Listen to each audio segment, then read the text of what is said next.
Salut à toi, cher viewer. T'as bien vu au titre de cette vidéo. Je vais parler de ce que l'école ne n'a pas enseigné dans les langues.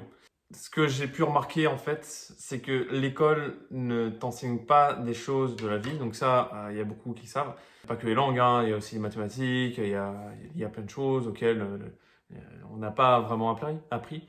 Et là, c'est que j'ai remarqué en voyageant qu'il y avait plein d'aspects auxquels ça s'est beaucoup effondré, mais aussi d'un côté où il y a eu du renouveau.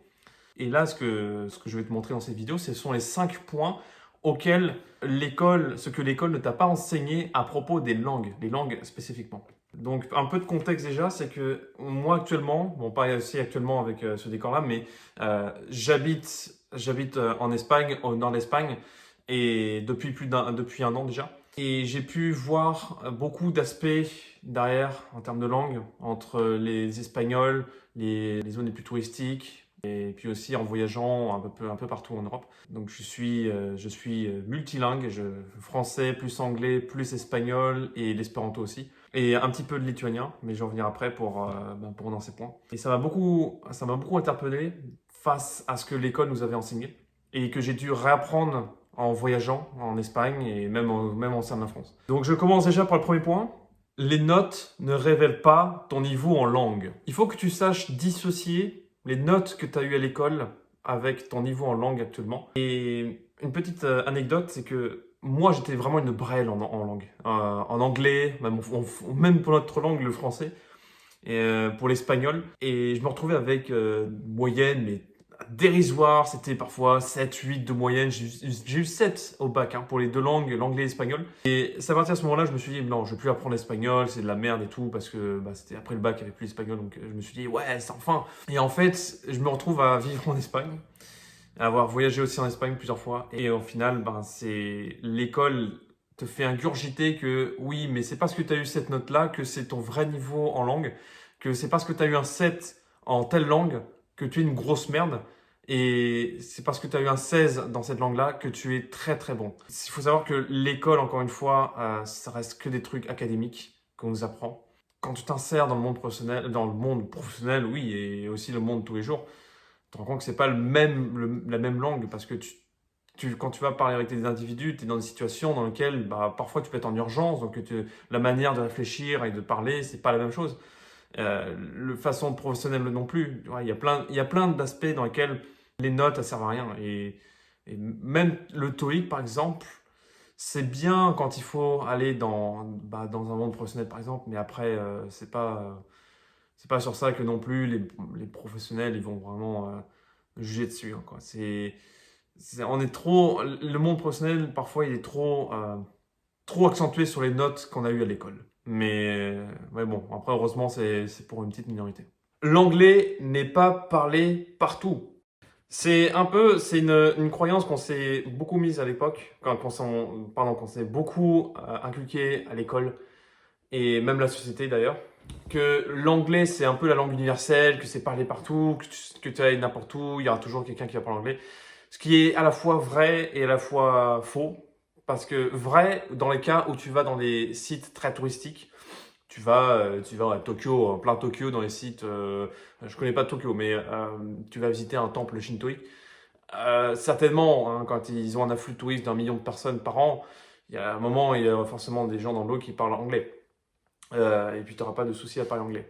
Mais de l'autre, non, ils en faut parce que quand tu pars dans un lieu qui est un peu plus atypique, un peu plus original, tu te rends compte que tu es vite embourbé on n'arrive pas à bien se parler, tu vois. Petite anecdote, c'est que quand j'étais allé en Lituanie, entre Vilnius, j'ai pris un bus entre Vilnius et puis une plage pour aller à la plage lituanienne. Et là-dedans, je parlais au chauffeur de bus, il parlait pas du tout anglais. J'ai dû me démerder avec les Lituaniens. Et encore une fois, avec une personne dans le bus, elle parlait pas du tout anglais. Et on a dû se démerder en lituanien. Et merci d'avoir appris un peu lituanien. Et au final, c'est un peu démenti, quoi. L'anglais n'est pas parlé partout. Et même au sein de l'Espagne, je me rends compte encore une fois que l'Espagne, ils sont encore plus pourris que nous en anglais, hein, je dirais tard, mais ils sont plus pourris que nous en anglais, hein. Mais après, voilà, l'anglais, c'est pas parlé partout ailleurs. Et surtout dans les pays baltes, c'est le russe. Voilà. Après, ça dépend des zones. De toute façon, on s'en rend vite compte. On s'en rend vite compte. Troisièmement, Pour apprendre une langue, ne te focalise pas uniquement sur l'école. Tu sais que ça m'a pris 15 ans à être bilingue en anglais. Ça m'a pris 2 ans à être bilingue en espagnol. Et l'anglais, je me suis trop focalisé sur l'école pour l'apprendre. Mais au final, quand j'avais voyagé une semaine en Irlande, même avec un accent pourri là-bas, j'ai beaucoup plus appris en une semaine d'anglais que vraiment 2 mois d'anglais, hein, vraiment à l'école. Et l'espagnol, ben, je l'ai appris uniquement en autodidacte et puis à l'extérieur. Donc vraiment, s'il te plaît, si tu es en train de te dire je vais uniquement apprendre une langue à partir de l'école ou même une formation, c'est pas vraiment la meilleure des façons. C'est très bien quand tu commences à apprendre la langue. Voilà, c'est une initiation pendant 1 ou 2 mois, une langue, ça peut être l'allemand ou l'école, évidemment, c'est très bien pour te lancer, pour découvrir les aspects de la langue.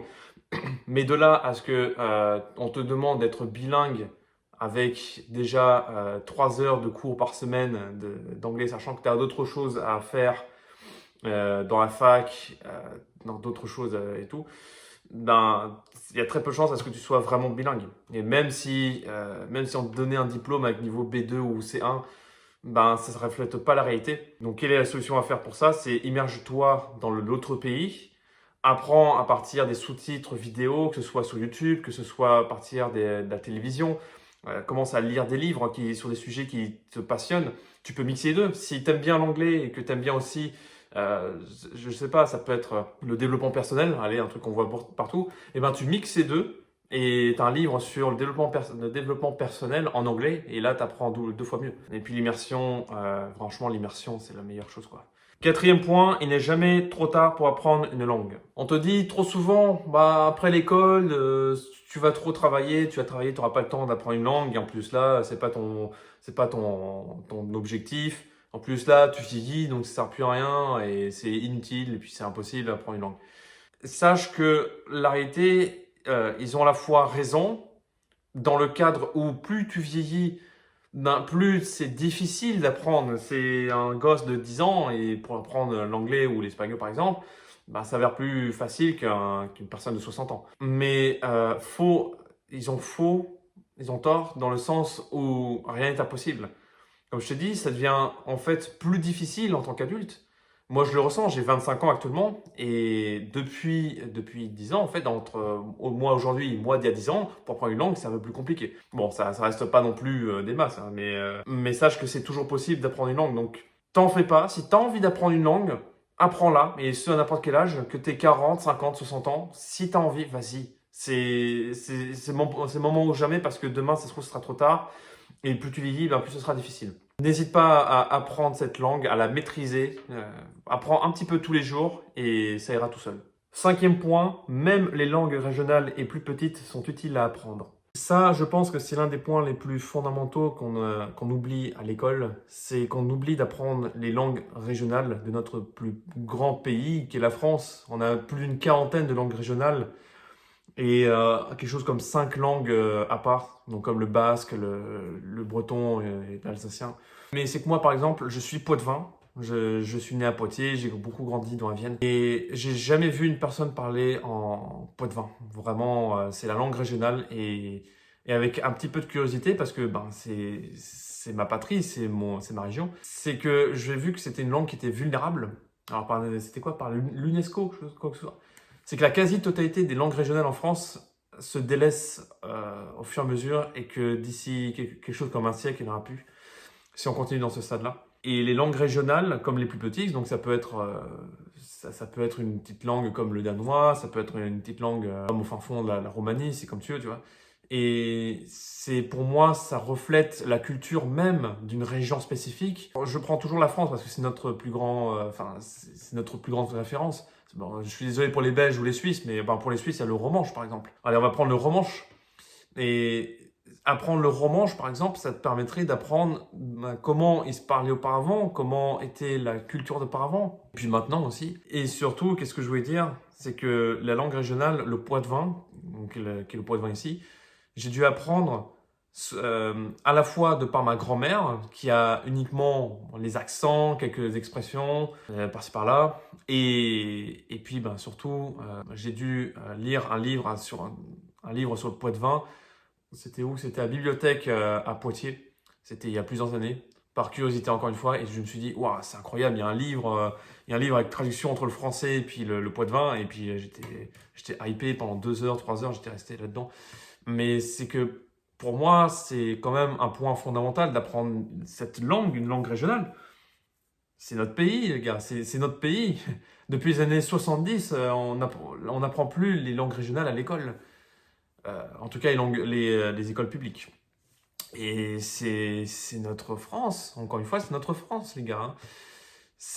Notre plus beau pays du monde. Pour moi, il se doit d'être conservé à partir des petites choses qu'on a de partout en France, quoi. De partout dans notre région. En tout cas, voilà. Donc, cette vidéo arrive à son terme. Je vais reprendre les 5 termes que j'avais dit. Donc, déjà, ce que l'école ne t'a pas enseigné sur les langues. Donc, premièrement, c'est que les notes ne révèlent pas ton niveau en langue. Deuxièmement, l'anglais n'est pas parlé partout, c'est pas une langue universelle. Troisièmement, c'est que pour apprendre la langue, ne pas se focaliser uniquement sur l'école. Et quatrièmement, qu'il n'est jamais trop tard pour apprendre une langue. Tu peux l'apprendre maintenant.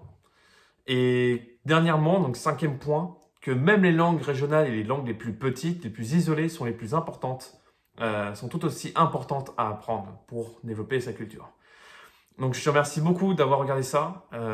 Ça me touche beaucoup qu'il y ait aussi des personnes qui puissent visionner cette vidéo, qui aient conscience du phénomène dans lequel nous sommes actuellement en France et même partout dans le monde. Oh, pardon. C'est pour ça que je devais en faire une vidéo pour qu'on puisse réveiller une nouvelle France, si on pouvait faire une nouvelle France, mais un petit bateau, pour nous-mêmes et puis pour notre culture, pour notre pays. Donc voilà, si tu as des questions, si tu as des choses à dire, je te réponds en commentaire. Et n'hésite pas à like, à t'abonner, il n'y a pas de souci pour ça. Donc merci encore une fois d'avoir visionné cette vidéo et je te dis à la prochaine, ciao.